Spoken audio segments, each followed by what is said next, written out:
Fellow Ghanaians, good morning. There we are again. It's the middle of this year. The media is ablaze, the airwaves are full, and social feeds are exploding because the latest Auditor-General report has landed, bustling with financial irregularities that leap off the page like a horror story no one wants to read, but everyone watches unfold. The figures are beyond staggering. In 2024 alone, our public boards, state-owned corporations, and statutory institutions racked up nearly 20 billion cedis in irregularities, more than double what was flagged the previous year. We are talking about more than $500 million just vanishing, mismanaged, or misreported. And not all of it by accident. Major institutions like the ECG were at the center, under declaring revenue by more than 2 billion cedis, failing to transfer more than 1 billion cedis owed to IPPs, withholding nearly 100 million cedis in taxes, and signing contracts with inflated procurement prices, costing us millions more. The energy sector alone accounted for major parts of the total breaches. And then there are the SSNIT debacles, unremitted transfers to NHIS, overpayments, locked up investments across the public sector. This report reads like a criminal fiction. Yet, what will make the next even something that we should all come around and fix? We are not doing that. We are all tuning. The media lights up. Everyone is claims. This is unacceptable. Parliament's Public Accounts Committee holds its public hearings. Another spectacle of shouting matches, angry faces, and the same old blame games. The recommendations are flying. They are asking for prosecutions for those responsible.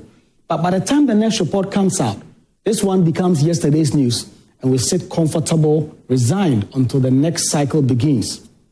Fellow Ghanaians, we have to be blunt. This annual ritual has become our national shame. Each year we act surprised by transactions that defy logic. Financial leaks in the billions, unpaid debts, ghost contracts, missing payroll funds. But we are not surprised in the meaningful way for a people that must be asking for change. We've grown numb. We know that at most 30% of these recoverables will only be retrieved, the rest lost in the void. Fellow Ghanaians, how is it that a poor nation like ours, constantly crying fiscal crisis, unable to pay teachers on time, unable to stock hospitals, unable to dualize our highways, still allow billions to slip through our fingers with no consequences? How do we ignore the fact that over the past decade, irregularities have totaled nearly 100 billion cedis, enough money to address almost every screaming national need? And yet the ringleaders walk free, institutions report the same failings year after year, and citizens feel powerless to stop it. Let us illustrate just a few of the mind-boggling corruption we are witnessing. The state utility, taxed with ensuring power for millions, underdeclares revenue, fails to declare billions in dues and pay millions through inflated contracts, no signed agreements. A national pension agency fails to channel over $500 million cedis to the National Health Insurance Fund and writes off over $1 billion cedis in bad loans, many of them no documentation. A state fund overpays contractors nearly $3 million for work either incomplete or unverified. Boards and agencies are rolling out large salaries and allowances, ghost names, hundreds of millions. And later we find ghost students in NSS, ghost workers, and programs that exist only on paper. A contracting failure across institutions in 2024 alone could cost us nearly 1 billion Ghana cedis, mismanaged or unpaid contracts, and incurred additional liabilities of more than 600 million in interest due to delayed payments. All of this in the Auditor-General report. Let's look at some of that and ask ourselves where we can get to the point where we do this. 2023, irregularities, 2.4 billion cedis. 2024, 2.1 billion cedis. And that is down by 14.6%. If you look at the data, as we've seen it, and we've mined from when it comes to tax irregularities alone, in 2023, 2.16 billion. 2024, 1.58 billion, also down by 26.7%. And then cash irregularities, 2023, 88.4 million. 2024, 177.8 million, up by 101%. That's what we are dealing with. When it comes to debt or loans irregularities, 2023, 22.5 million. 2024, 188.7 million, up by nearly 1,000%, 739% up in terms of these irregularities. Payroll irregularities, 14.5 million, 2023, 57.8 million. That is 300% in a jump. of these irregularities, procurement irregularities, it goes on and on. When it comes to rent, the same thing. Everything is going up. A few of them, like contract irregularities, coming down significantly between 2023 and last year. So if you look at this data, it tells you a story about a country that is not willing to fix the basics. And need I go on? These are not small errors. These are staggering sums. These are monies we could use for something. These are government failures that hurt real people. Parents paying school fees, small businesses struggling to survive, nurses unable to keep body and soul together, pensioners left unaddressed. But as damning as the Auditor-General's report is, its effect is too often fleeting. After Public Accounts Committee hearings, the report is filled away. Names are called out, anger flares, promises of prosecution are made, but prosecutions never happen. No high-profile convictions, no zebra case of a public officer jailed and assets recovered in a way that sends a message. Instead, the time passes, the report fades into headlines, then the next year the drama starts all over again. Fellow Ghanaians, we must break this cycle.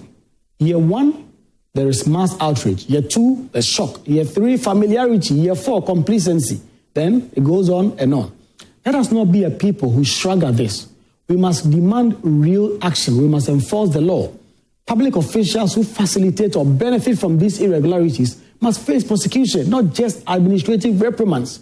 And we must empower oversight and anti-graft institutions, agencies like the Office of the Special Prosecutor. They must be funded, protected, empowered to act independently without any political interference.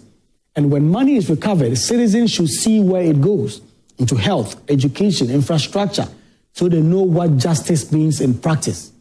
Audit committees in these bodies must be functional. Internal audits must be serious and robust. And boards must be held liable for failure to do their oversight responsibility.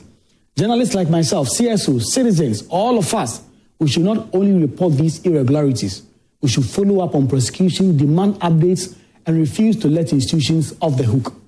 Yes, the Auditor-General's reports are vital. They shine light where darkness lies. But if they remain paper weapons, not followed by still enforcement, they lose meaning. This country cannot afford to be a repeat offender in financial mismanagement. Not now, not ever, especially not when the needs of our people are greater than ever. Healthcare is failing, youth unemployment is rising, our road infrastructure is collapsing, and people are struggling. Our debt is not being dealt with. When we pretend that these government spending leaks are normal, we accept that our leaders will never serve us. They will serve themselves. But that will become a betrayal.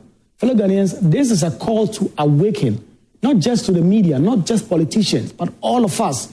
We call on those in power to stop treating audit revelations like it's some ritual confessions. Public must set the timelines and Parliament must follow for prosecutions and must hold the Attorney General responsible, the Special Prosecutor and others, and they must all report back to the people. We call on citizens to learn the names of stolen billions, then to refuse service from officials who preside over waste and to vote accordingly. Because at the end of the day, money is lost not just abstractly. It is roads that don't get built, clinics that don't open, textbooks that don't arrive in time, and classrooms that remain under trees, under resource and medical supplies that go unpurchased. If you do not break this cycle now and immediately, we'll find ourselves still speculating in 20 years' time, still waiting in traffic, still dying because hospitals have no medicine, still blaming the gutter while the billion cedi leaks continue. Fellow Ghanaians, we must let the Auditor-General's report shock us, but more importantly, let it forever change us. Because the power of audits lies not just in revelation, but in the resolve to hold the corrupt accountable. That is what this country deserves. That is what our children deserve. And that is what collectively we must do to ensure that public resources are put to good use. Good morning, fellow Ghanaians.